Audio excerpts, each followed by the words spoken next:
Bem-vindos ao B de Barbárie. Hoje eu vou falar com vocês sobre o Museu do Silêncio da Yoko Gawa.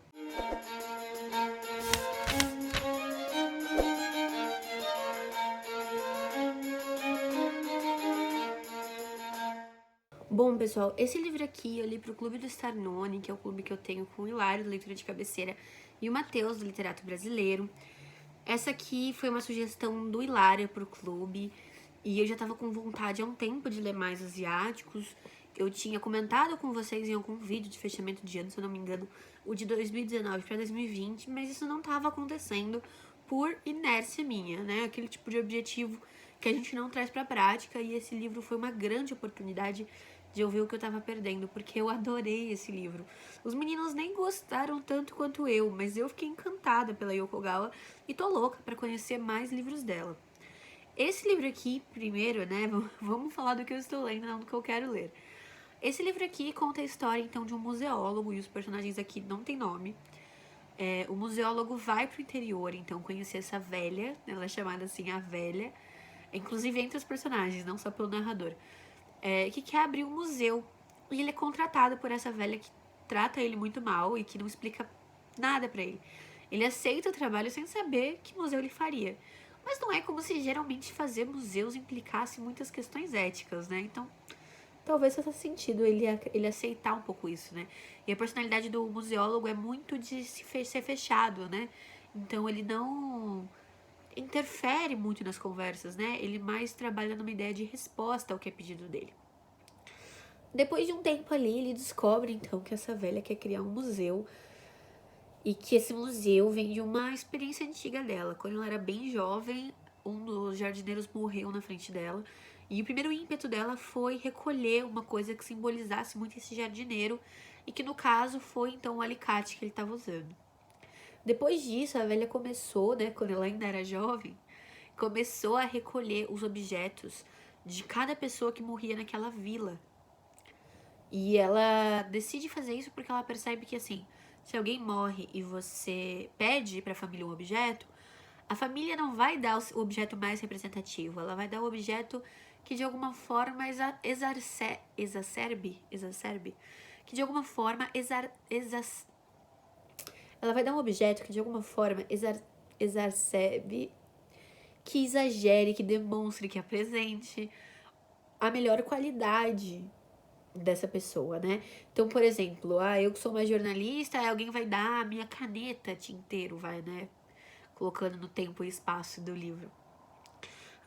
Eu sou um músico, então vai colocar a palheta que ele usava para tocar teu instrumento. Sabe? Quando na verdade isso não representa quem a gente é, né? Necessariamente. Talvez a Bárbara tenha muito mais da jornalista e possa apresentar muito mais do que isso. Ainda que alguns dos personagens aqui sejam representados sim por objetos ligados à sua profissão, né? Mas aí isso é uma questão bastante individual.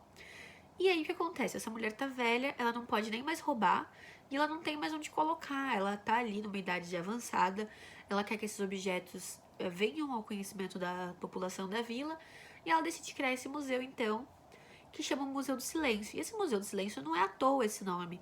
Existe uma comunidade monástica ali, que são os monges do silêncio. Ela cria até um bisão da pele branca dos montes, sei lá, tem um nome específico, que esse bisão ele nem existe, ele é criado para a mitologia desse livro. Eu acho que nesse sentido essa autora é muito feliz na construção dela de universo, né? Eu tô dando uma olhadinha aqui porque tem uma nota de rodapé falando desses bisões, então eu queria lembrar o nome mesmo, vou ver se eu encontro a referência aqui. Inclusive, eu gostei bastante dessa edição, que é da Estação Liberdade, com tradução da Rita Cole, direto do japonês. Eu valorizo muito isso, porque a gente sabe que não é uma língua que tem uma similaridade com o português, então não é tão fácil de traduzir quanto algumas outras línguas, né, que são mais próximas, e também porque é uma literatura que não tem tanta procura e que exige tempo para que seja publicada, né, assim como qualquer outra, sendo que vai ter menos procura dentro do país. A Estação Liberdade também fez ótimas notas de rodapé. Para além de eu ser uma fã de notas de rodapé ao invés de notas no final do livro, eu acho que ela soube mesurar muito bem como explicar coisas pro leitor sem tratar a gente com certa imbecilização, como se fôssemos crianças. Eu odeio quando parece que o texto tá chamando você de burro, sabe? E aqui, por exemplo, existe um momento em que eles falam de beisebol, né, que é uma coisa bastante comum no Japão, apesar de que o livro não fala em momento nenhum que se passa no Japão, nem em que momento a gente tem uma ideia pelas representações. Mas ela sabe, né, a tradutora, a editora aqui, sabe que a gente não conhece, não é uma coisa, não é um conhecimento nacional o beisebol, como é em outros países, ou como aqui é o do futebol, né? Então ela explica algumas questões técnicas do beisebol, só o suficiente pra gente entender o que tá se passando naquele momento, e sem chamar a gente de burro, como eu disse antes. E eu acho que isso não é uma coisa tão fácil de se fazer quanto parece, né? Acho que é um equilíbrio bastante delicado esse do texto. E voltando pro enredo, então, esses monges, então, eles vivem um pouco afastados. Um desses monges, um desses novatos, né, vai dialogar ali com os personagens do livro, principalmente com o museólogo, com a menina. A menina é uma filha adotiva da velha, que vai ser ali, então, de alguma forma, um elo, né, entre todos os personagens. O filho desse jardineiro primeiro que morreu na infância da velha também participa das conversas, da construção do museu.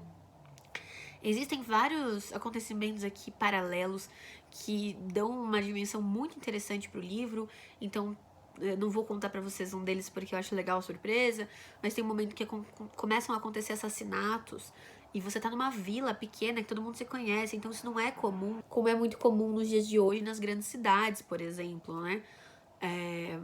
Então são vários elementos que a Yokogawa coloca nessa história de forma que eles se complementem, né? Nunca fica nada muito solto. Esses monges, a gente vai entender muitas questões internas. Eu achei muito legal quando ela fala das penitências ou quando eles visitam o monastério e conhecem os costumes ou o porquê dessa adoração pelo silêncio, como se dá essa adesão ao silêncio completo, porque eles não fazem votos de silêncio, eles vivem toda a vida em silêncio a partir daquele momento da sese, né? Então é bastante interessante, é bastante completo. Eu acho que tem ritmos diferentes, tem momentos em que ele é bem rápido, tem momentos que é bem devagar. Ela consegue alternar isso, ela me manteve presa. Chegou numa parte aqui do livro, nas últimas 70 páginas, que eu não dormi enquanto eu não consegui terminar esse livro, porque queria saber o que estava acontecendo. Vai envolver uma questão de investigação desses assassinatos, vai envolver as questões éticas desse museólogo roubando esses objetos.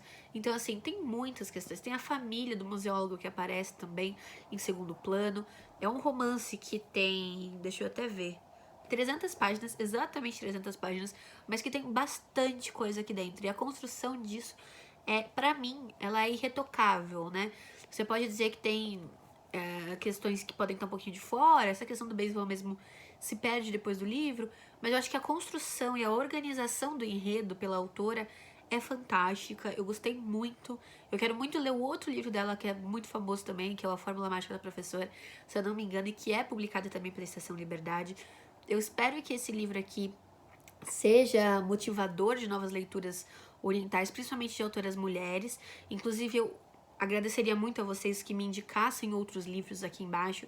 Eu já quero ler a Banana Yoshimoto, eu já quero ler a autora de Querida Combine. Então tem alguns livros que já estão no meu horizonte, mas ainda é um espaço que eu conheço pouco e aceito muito as dicas de vocês. Acho que é isso. Gostaria muito fortemente de indicar que vocês leiam esse livro, que vocês se permitam essa leitura. É uma literatura que tem em muitos aspectos é diferente, seja no ritmo, seja nas simbologias, mas que eu acho que ser leitor implica um pouco em se abrir para essas novas experiências, e essa é uma experiência que eu achei incrível. Então é isso, pessoal. Eu espero que vocês tenham gostado desse vídeo. Se gostaram, se inscrevam no canal, que ali com o meu rosto que vai aparecer aqui na tela. Não esqueçam de avaliar o vídeo, isso ajuda muito, muito, muito na divulgação do canal. Um beijo e até a próxima.